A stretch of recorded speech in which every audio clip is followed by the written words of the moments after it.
एक छोटे से कस्बे में समीर नाम का एक लड़का रहता था। बचपन में ही पिता की मृत्यु हो जाने के कारण परिवार की आर्थिक स्थिति बड़ी दयनीय थी। समीर की माँ कुछ पढ़ी लिखी जरूर थी, लेकिन उतनी पढ़ाई में नौकरी कहाँ मिलने वाली थी।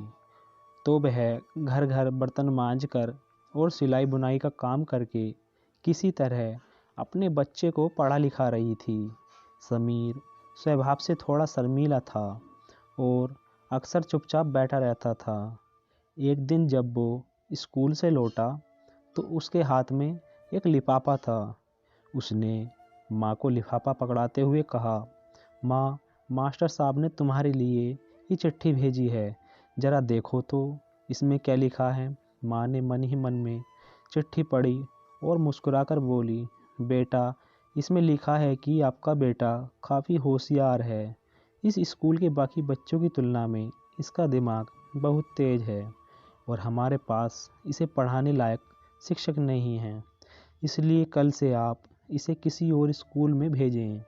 यह बात सुनकर समीर को स्कूल न जाने सकने का दुख तो हुआ, पर साथ ही साथ उसका आत्मविश्वास से मन भर गया। वो कुछ खास है और उसकी बुद्धि तीव्र है। माँ ने उसका दाखिला एक अन्य स्कूल में करा दिया। समय बीतने लगा। समीर ने खूब मेहनत से पढ़ाई की। आगे चलकर उसने आईएएस परीक्षा की और वह पास कर ली। समीर की माँ अब बूढ़ी हो चुकी थी और कई दिनों से बीमार भी चल रही थी और एक दिन अचानक उनकी मृत्यु हो गई। समीर के लिए बहुत बड़ा आघात था। वह बिलख बिलख कर रो पड़ा। उसे समझ नहीं आ रहा था कि अब अपनी माँ के बिना वो कैसे जिएगा। रोते ही रोते उसने माँ की पुरानी अलमारी खोली और हाथ में उनकी माला, चश्मा और अन्य वस्तुएं लेकर चूमने लगा। उस अलमारी में समीर के पुराने खिलौने और बचपन के कपड़े तक संभाल कर रखे हुए थे। समीर एक एक कर सारी चीज़ें निकालने लगा और तभी उसकी नज़र एक पुरानी चिट्ठी पर पड़ी। दरअसल ये वही चिट्ठी थी जो मास्टर साहब ने उसे 18 साल पहले दी थी। नम आँखों से समीर उसे पढ़ने लगा।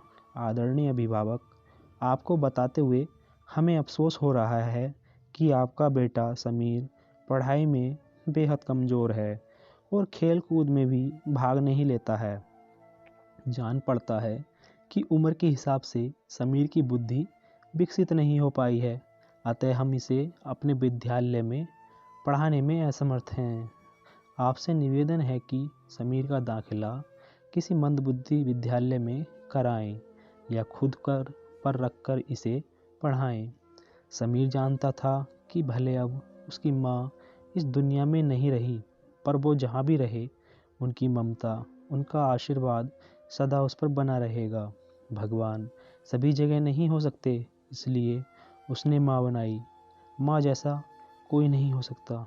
दोस्तों, अगर आपको स्टोरी अच्छी लगे तो लाइक और सब्सक्राइब ज़रूर कीजिए और कमेंट करके बताइए कि स्टोरी कैसी थी।